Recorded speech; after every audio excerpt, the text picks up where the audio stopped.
नमस्कार, आप सभी को हमारे चैनल पे बहुत बहुत स्वागत है और उम्मीद करते हैं कि आप सभी अभी तक हमारे चैनल को जरूर सब्सक्राइब कर दिए होंगे, लाइक कर दिए होंगे और शेयर जरूर करेंगे।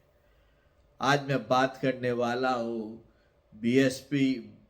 सुप्रीमो बहन मायावती जी का, जिनका एक जो सफ़र है जिंदगी का पिछले 30 सालों का, जो उन्होंने पिछड़े अत्यंत पिछड़े वर्ग अल्पसंख्यकों को लिए जो समर्पित किया है और यूपी के उत्थान के लिए और देश में शोषित वर्गों को उसका मुकाम दिलाने के लिए जो उन्होंने कार्य किया है, वह एक अपने आप में बहुत बड़ा काम है और उसके लिए हम सभी उनके शुक्रगुजार हैं। आप सभी को पता ही होगा कि 18वीं लोकसभा के चुनाव में बहुजन समाज पार्टी बहुत अच्छा प्रदर्शन नहीं कर पाई और उनका जो वोट बैंक का जो था उसमें डेंट मारा था कांग्रेस पार्टी ने, और जिसके बाद उनके ऊपर बहुत सारी चुटकियां ली गई। यहाँ तक कि आज़ाद समाज पार्टी अपने आप को बीएसपी का ऑल्टरनेटिव समझ के बीएसपी की तरह अपने को बड़ी पार्टी समझकर उन्होंने उसी वक्त ऐलान कर दिया था कि अब हर जगह अब हम चुनाव लड़ेंगे और हर जगह हम अपना प्रत्याशी उतारेंगे। ये कहा जाता है ना कि अपना जड़ खुद काट दीजिए, ये वही वाला वक्तव्य था। लेकिन मायावती जी है, उन्होंने इस तरह से अपनी सियासी चाल चली कि सबसे पहले उन्होंने सबसे बड़े पेड़ को ही काट दिया, जो अपने को पूरे यूपी का राजा समझने लगा था। और उन्होंने तो अनाउंस भी कर दिया था संसद में कि देखिए मिलिए अयोध्या के राजा से। और उन्होंने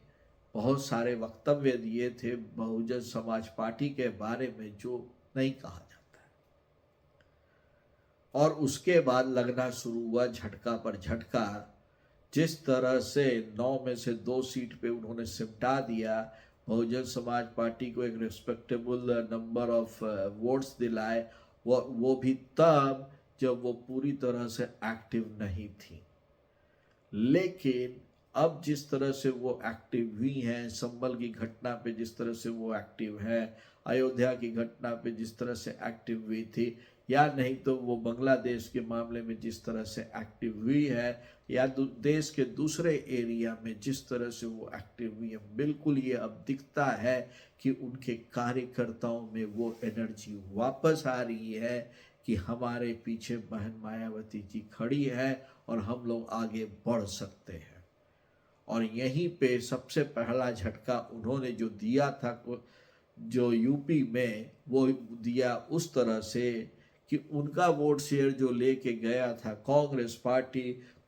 पार्टी ने उपचुनाव में अपना उम्मीदवार ही नहीं लगाया, क्योंकि उनको पता था कांग्रेस को कि यदि वो अपना उम्मीदवार उतारेंगे तो वहां पे उनकी जमानत जब्त हो जाएगी। और इसी तरह से उवैसी साहब भी अपना अल्पसंख्यक वोट बैंक पे जो सेंध लगाने की कोशिश कर रहे हैं, सब लोग करते हैं, लेकिन बहन मायावती जी ने जिस तरह से अल्पसंख्यकों को मैसेज दिया कि भाई अब घर लौट चल, क्योंकि तुम्हें पता है कि तुम सिर्फ एक वोट के ही लिए बने हो, उसके बाद तुम्हारी कोई चिंता नहीं करने वाला है। जो ये दिखाता है कि बहुजन समाज पार्टी का सिद्धांत क्या है और उस सिद्धांत को फॉलो वो किस तरह से करते हैं और कितनी शिद्दत से करते हैं और कितनी शिद्दत से अपने वर्ग के लोगों की रक्षा, सुरक्षा, संपदा और उत्थान के लिए काम करते हैं।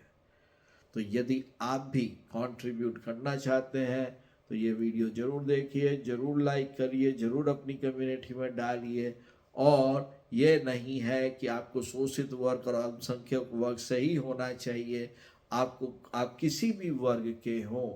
लेकिन यदि आप उस वर्ग के लिए काम करना चाहते हैं, सोशल एक्टिविटी करना चाहते हैं, तो मेरे अनुसार आज के दिन में जो यूपी में कर रही है या देश भर में जो कर रही है अल्पसंख्यकों के लिए, शोषित के लिए, गरीबों के लिए, वो है बहुजन समाज पार्टी की बहन मायावती जी। और आप लोग इसको जरूर फॉलो कीजिएगा। यदि आपको ये वीडियो पसंद आया है तो जरूर लाइक करें, शेयर करें, सब्सक्राइब करें। तब तक के लिए आप सभी को बहुत बहुत नमस्कार।